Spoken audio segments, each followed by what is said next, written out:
Welcome to the Verdict Zone. Today, we're rediving into a story that's a true masterclass in how public spaces can suddenly become stages for intensely private and frankly, chaotic dramas. It all starts on a pretty average day at a local festival.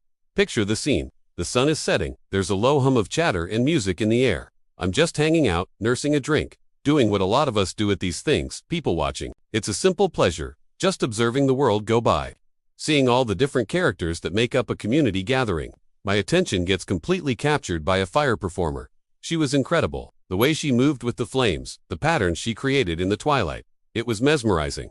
There's a certain kind of magic to a performance like that, a blend of danger and grace that just pulls you in. So, for a good 10, maybe 15 minutes, I'm just standing there, part of the small crowd that had gathered, completely captivated by her skill. It was the kind of moment that makes you appreciate the random, beautiful things you can stumble upon just by being out in the world.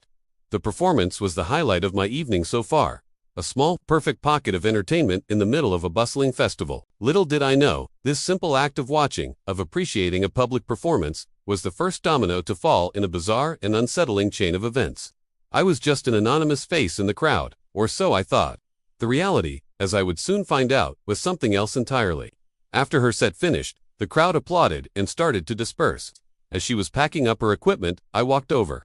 I just wanted to tell her how amazing her performance was. It was a brief, friendly chat. That was incredible. I said, "You're really talented."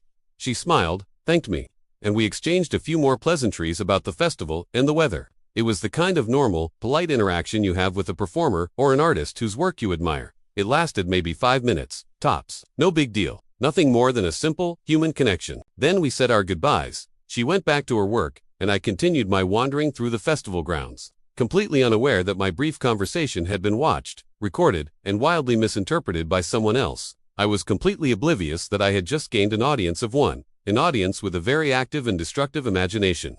I drifted over to a food truck, thinking about getting a late-night snack. Maybe 10 minutes had passed since my chat with the performer. I'm in line, minding my own business, when suddenly, chaos erupts back in the area where the performance had been. I hear shouting, loud, angry shouting. I turn around and see security guards rushing towards that spot. My curiosity gets the better of me, and I start moving closer to see what's going on. And that's when I see it. A woman, a complete stranger to me, is physically confronting the fire performer. She's in her face, screaming, pointing. And what is she screaming? She's screaming that the performer was trying to break us up. Us, as in, her and me. She was yelling that she saw us talking, that I was her partner, and that this performer was making a move on me. The performer looked completely bewildered, scared, trying to back away. The stranger was relentless, creating this huge dramatic scene based on a reality that existed only in her head. And there I was, standing on the edge of it all, realizing with a sickening jolt that I was the US she was talking about. I was a central character in a story I never knew I was a part of. Let's break this down, because the anatomy of this incident is what's truly unnerving. The facts are simple and undisputed. 1. A harmless 5-minute conversation between an audience member and a performer. Totally public, totally innocuous. 2. A third party, a total stranger, observes this interaction from a distance. 3. This stranger doesn't just misinterpret the situation.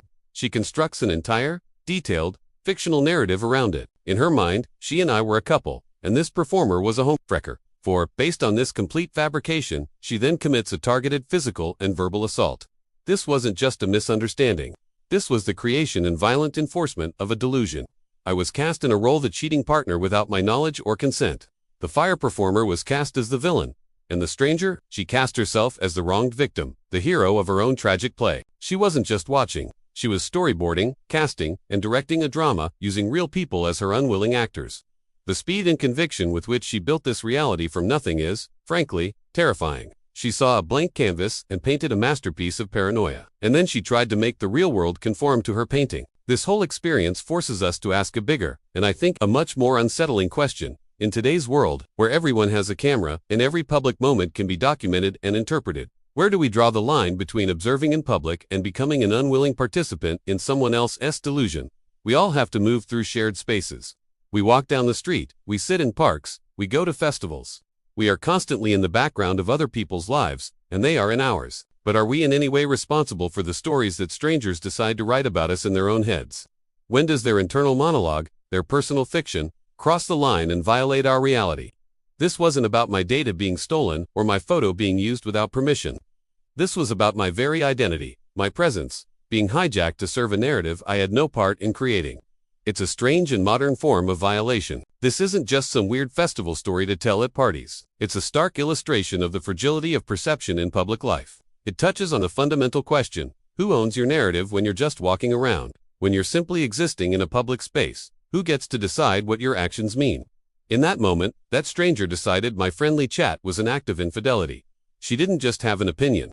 She acted on it, violently. She tried to impose her story onto my reality. Think about this. Perhaps the greatest invasion of privacy isn't always having your data stolen online or your phone hacked. Sometimes it's having your identity hijacked for a role in a stranger's internal drama. Your mere presence, your simple existence, can be cast as a character in a play you never auditioned for, without your consent. It's a profound loss of autonomy. You lose control over your own story, over the very meaning of your actions in the world. So I have to ask you all, has anything like this ever happened to you? Have you ever been minding your own business and suddenly found yourself dragged into a stranger's story, cast in a role you didn't choose? How do we navigate this? How do we protect our own space, our own narrative, while still being able to exist and interact in a shared world? It feels like a paradox, and honestly, I don't have an easy answer. Now it's time for you to judge this story for yourself. Your perspective is crucial here. Was this a dangerous, unanimously fluke, or is it a disturbing sign of a larger issue in our society? Subscribe to The Verdict Zone, hit that notification bell, and most importantly, deliver your verdict in the comments below. We want to hear what you think. Share your own public space stories, the strange, the unsettling, the moments you were pulled into someone else's drama. Let's talk about this. You can find more reality checks right here on The Verdict Zone. Thanks for watching.